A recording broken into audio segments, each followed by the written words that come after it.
उत्कृष्ट असं काम झालं आणि थम्पिंग मेजॉरिटीने या ठिकाणी आम्ही निवडून आलो. निवडून आल्यावर पहिल्याच दिवशी मुख्यमंत्र्यांनी दम दिला. आता तुमच्या कोणाच्या जाण्यामुळे सरकारवर काही परिणाम होणार नाही, माझ्यासह. त्यामुळे जास्त मस्ती कराल तर घरी जाल. आमचे पीएस आणि ओएसडी सुद्धा मुख्यमंत्री ठरवतात, हे पण सांगतो तुम्हाला. आमच्या पण हातात काय राहिलं नाही. सेंद्रिय शेतीकडे वळलं पाहिजे, ऑर्गॅनिक शेतीकडे या ठिकाणी गेलं पाहिजे. त्या दृष्टिकोनातून मार्केट कमिट्यांनी पुढाकार घेतला पाहिजे. डिस्प्ले बोर्ड लावा मार्केट कमिट्यांमध्ये. नामदार साहेब डिस्प्ले बोर्डच्या परवानगी द्या त्यांना. डिस्प्ले बोर्डामध्ये महाराष्ट्रामध्ये कुठल्या मार्केट कमिटीमध्ये कोणत्या मालाचे काय भाव आहेत, कशाला आपल्याला देशभरचे भाव त्या ठिकाणी आपल्याला डिस्प्ले बोर्डावर दिसतील. मोठा डिस्प्ले बोर्डला 10x10चा 20x20चा, आणि त्या डिस्प्ले बोर्डावरती कृषी खात्याच्या पणन खात्याच्या जाहिराती, पणन खात्याच्या संदर्भामध्ये आता कुठल्या पिकाला कुठे काय भाव आहेत अशा प्रकारची सगळी माहिती, हवामानाचा अंदाज, पर्जन्यमानाचा अंदाज, या सगळ्या गोष्टी जर शेतकऱ्यांना उपलब्ध करून दिल्या तर त्यातून शेतकरी सुद्धा खुश होईल. त्यातून तुमचं आणि शेतकऱ्यांचं एक वेगळं नातं या ठिकाणी निर्माण होणं आवश्यक आहे. नुसतं आपलं फक्त आमची जबाबदारी आम्ही निवडून येतो आणि निवडून आल्यानंतर आम्ही फक्त गाळे बांधून आणि विकतो एवढंच आपलं काम होता कामा नये. तर शेतकऱ्यांना संरक्षण तर दिलंच पाहिजे, पण सोयी सुविधा जास्त निर्माण करता येतील अशा प्रकारचा विचार सुद्धा आपल्याला या पणन विभागाच्या मार्फत केला पाहिजे, असं माझं या ठिकाणी स्पष्ट मत आहे. त्याशिवाय हे खरं म्हणजे कृषी खात्याचा पार्ट आहे हा पणन. आमच्याकडे कसं झालंय की मोठं खटलं झालंय ना, खटलं मोठं झाल्यामुळे वाटण्या झाल्यात.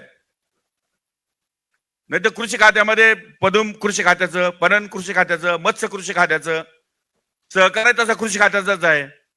पण आता हे सगळं आमच्या वाटण्या झाल्यात. सुदैवानं बरं आहे का आम्ही सगळे एका विचाराचे आहेत, त्यामुळे कुटुंबात आमची एकी आहे. पण बसून आपल्याला हा एकत्रितपणे हा प्रपंच हा एकत्रितपणे पुढे कसा नेता येईल आणि आपल्याला जास्तीत जास्त सुविधा कशा देता येतील याचा विचार या निमित्ताने करायचा आहे. मी जेव्हा जेव्हा राज्यामध्ये फिरतो तेव्हा मला लोक विचारतात, अहो तो सोयाबीनची खरेदी झाली नाही आमची, सोयाबीनचं काय होणार आहे? अहो मी तो भाग माझा नाहीये, मी फक्त उत्पादित करतो माल. विक्री करणारे राहुल साहेब आहेत, त्यांना विचारतो म्हणलं. त्यांचा माझ्या फोनवर झाला, त्यांनी सांगितलंय की आम्ही माल खरेदी करू म्हणून. त्यामुळे जनतेच्या मनामध्ये सुद्धा संभ्रम आहे. त्यांनाही कळत नाही की कोणाला कुठला विषय सांगावं. पण ठीक आहे, आमची सामुदायिक जबाबदारी आहे. आम्ही मंत्रिमंडळात आहोत, आमची दोघांची किंवा सर्वांचीच सामुदायिक जबाबदारी आहे की लोकांच्या प्रश्नाची उत्तर देणं, लोकांच्या गैरसोयी या ठिकाणी होणार नाही या दृष्टिकोनातून काळजी घेणं, ही आमची सर्व मंत्रिमंडळाची सामुदायिक जबाबदारी आहे. आणि त्या दृष्टिकोनातून आमचे प्रयत्न हे निश्चितपणे आपल्या सर्वांच्या हिताचे आहेत. या राज्यामध्ये आपल्या सर्वांच्या आशीर्वादाने खूप असे अतिशय उत्कृष्ट असं काम झालं आणि थम्पिंग मेजॉरिटीने या ठिकाणी आम्ही निवडून आलो. निवडून आल्यावर पहिल्याच दिवशी मुख्यमंत्र्यांनी दम दिला. आता तुमच्या कोणाच्या जाण्यामुळे सरकारवर काही परिणाम होणार नाही, माझ्यासह. त्यामुळे जास्त मस्ती कराल तर घरी जाल.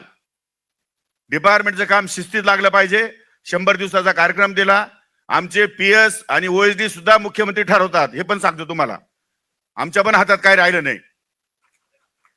त्यामुळे आम्हाला तर नीट काम करावंच लागेल, पण आपणही नीट काम करा. म्हणजे सांगड जर आपली या ठिकाणी चांगली बसली सरकारची तर निश्चितपणे समाजामध्ये एक प्रकारचं स्थैर्य निर्माण होईल, शाश्वती निर्माण होईल आणि त्यातून आपल्याला विकासाकडे पुढे जाता येईल. आणि मार्केट कमिटीला मी छोटं साधं समजत नाही.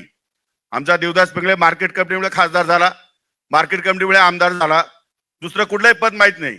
त्यामुळे मी जिल्हा परिषदेमुळे झालो. त्यामुळे जिल्हा परिषदा, मार्केट कमिट्या, स्थानिक स्वराज्य संस्था, नगरपालिका, हे नगरपालिकेमुळे आमदार झाले. त्यामुळे खाली आमचे काका मात्र मार्केट कमिटीमुळे आमदार झाले. त्यामुळे हे काय साधं समजण्याचं कारण नाही. उद्याचं भविष्य, उद्याचे सरकार निर्माण करण्याची ताकद तुमच्यामध्ये आहे, तुमच्यामध्ये काम करण्याची ताकद आहे. तुम्ही तेवढं पोटेन्शियल तुमच्यामध्ये आहे, ते पोटेन्शियल कामाला लावा आणि जास्तीत जास्त लोकाभिमुख काम आपल्याला कसं उभं करता येईल, जेणेकरून आपलं नावलौकिक कसा वाढेल या दृष्टिकोनातून प्रयत्न करा. एवढंच या निमित्ताने मी सांगतो आणि थांबतो. जय हिंद, जय महाराष्ट्र.